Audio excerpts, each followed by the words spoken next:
आगे ये बताओ मेरे बाबा कहाँ हैं? तो इसने कहा कि आप कौन हैं और कैसे आ गए? तो कहा कि जिस खुदा ने मुझे मदीने से यहाँ भेजा उसी ने घर में दाखिल किया। ये समझ गया कि इमाम के फर्जंद है। नवे इमाम का सिन 8 या 9 बरस का था।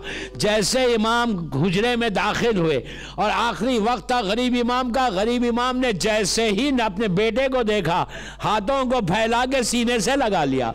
अजीजों आप समझ गए, हर बाप आखिरी वक्त बेटे को सीने से जरूर लगाता। हाय जरा कोई चौथे इमाम के दिल से पूछे कि मेरा इमाम कहता जब मेरा बाबा हुसैन जब रुखसत के लिए आया तो इतने तीर पैवस थे कि मैं बाप के सीने से भी नहीं लग सका।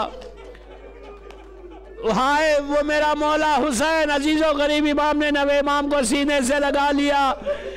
एक लम्हा ऐसा आया कि इमाम ने पूरा अपनी औलाद को चाहने वालों को देख के कहा सलाम अलैका या अहले बैत नबुवा व मादन और रिसाला। ये कहना था, नवे इमाम ने अमामा फेंका, बाप के कदमों पे गिर गएगा, बाबा मैं यतीम हो गया।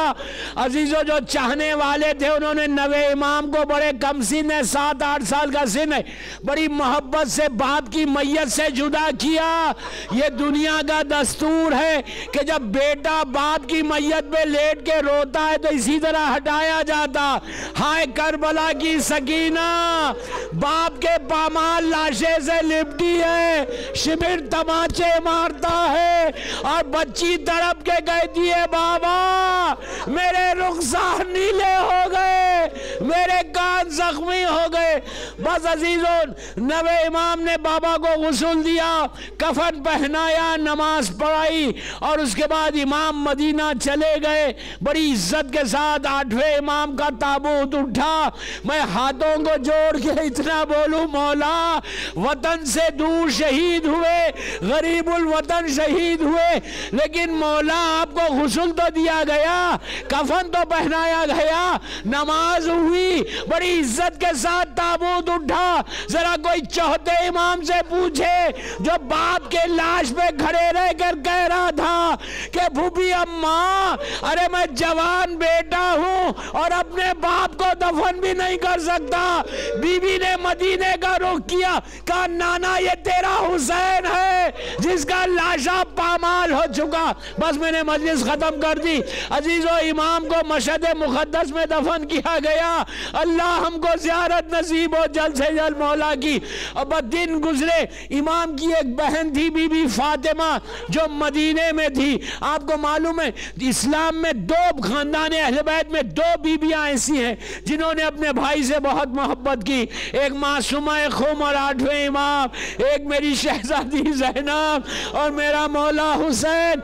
अजीजों बीबी मासूमा मदीने से चली भाई की मोहब्बत में कि मेरे भाई की कोई खबर नहीं आई। 2 साल हो गए। बीबी जब आ रही थी और बीबी का ऊंट की जो अमारी थी वो जब खुम के करीब पहुंची तो खुम वालों को मालूम हुआ, उस जमाने में सब चाहने वाले थे, मालूम हुआ कि इमाम की बहन आ रही। तो उन्होंने कहा कि अरे इमाम की बहन को पुरसा कैसे देंगे? पूरे शहर में सियाह पर्दे ब्लैक फ्लैग्स लगा दिए, बड़े बड़े कपड़े काले लगा दिए। जैसे ही बीबी की हमारी दाखिल हुई खुम में, बीबी ने देखा कि हर तरफ काले पर्दे लगे हुए हैं। तो बीबी ने अपनी कनीज से कहा जाकर पूछो कि किसका गम बना रहे हैं। कनीज ने जाके पूछा तो अजीजा खुम की तमाम औरतें आई। बस मैंने मजलिस खत्म कर दी, हमारी के नीचे आई, हाथों को जोड़ के कहा बीबी हम ये गम जो है आपके भाई का हमारे 8वें इमाम का बना रही। बीबी को इतना सदमा हुआ कि 3 दिन या 8 दिन में हाय इमाम रजा कह के इंतकाल कर गई। मैं इतना कहूं बीबी आपको बेशक आपके भाई गरीब इमाम है, बड़े वतन से दूर शहीद हुए, लेकिन बीबी आपके भाई को भूखा नहीं मारा गया, प्यासे नहीं थे, जख्मी नहीं थे, आपने भाई को देखा नहीं लेकिन दुनिया से चली गई। जरा कोई ज़ैनब के दिल से पूछे, बीबी सामने है, शिमिर खंजर चला रहा, ज़ैनब फरियाद कर रही कि हाय मेरा हुसैन जिसको अम्मा ने चक्कियों को पीस के पाला था, मेरा भाई बेकसूर है, इसे छोड़ दो।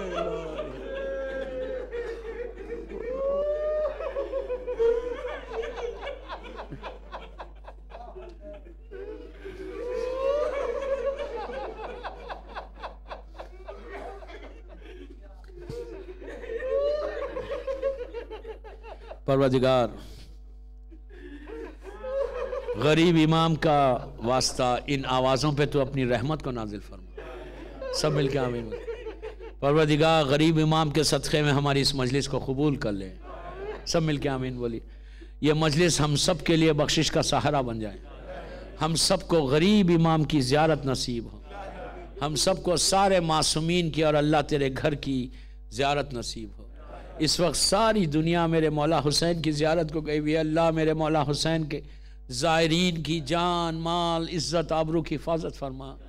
मकामात मुक़द्दसा की हिफाजत फरमा। सीरिया में सैदानियों के रोज़ों की हिफाजत फरमा। परवरदिगार जन्नतुल बखी जन्नतुल मौला जनाब हमज़ा और अहले बैत की ख़बरों पर साया कर दे।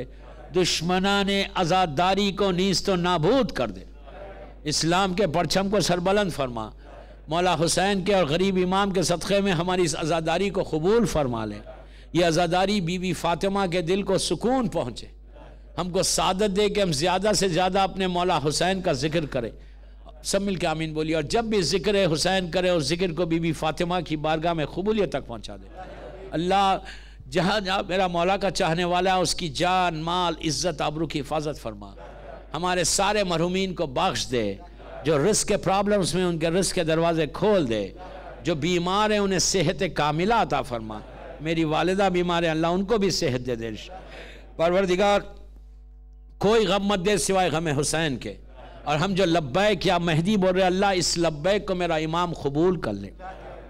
हमको give us chance to serve the community इंशाअल्लाह। Give us chance to serve the इमाम इंशाअल्लाह। परवरदिगार मेरे इमाम को सलामत रख और इमाम की सलामती के सदक़े में जिनके माँ बाप जिंदा है उन्हें सलामत रख। जिनके माँ बाप मर गए उनकी ख़बरों में रहमतों को नाज़िल फरमा। हमारे सारे मरहूमीन और आज जिसकी भी पहली रात है गरीब इमाम के सदक़े में उसकी रात रहमत की रात बन जाए और इमाम के ज़ुहूर में ताजील फरमा। हम सबको इमाम के नासिरों में शुमार फरमा। एक मोमिना इस वक्त मेरीलैंड USA में बीमार हार्ट का प्रॉब्लम हुआ। उनको मैं दुआ करता कि गरीब इमाम के सदक़े में उस मोमिना को और दुनिया में जहाँ जहाँ मौला के चाहने वाले बीमार हैं उनको सेहत कामिला अता फरमा। एक सूरह फातिहा लेस्टर के तमाम मरहूमीन, इस जमात के तमाम मरहूमीन, ये इमाम बारगाह बनाने वाले तमाम मरहूमीन, आज जिसकी भी पहली रात है उसके लिए, कुल मोमिनीन मोमिनात के लिए और उस मोमिन के लिए जिसने अभी इमाम की ज़ियारत की मस्जिद सहला वाला उसके लिए भी सूरह फातिहा। बिस्मिल्लाह।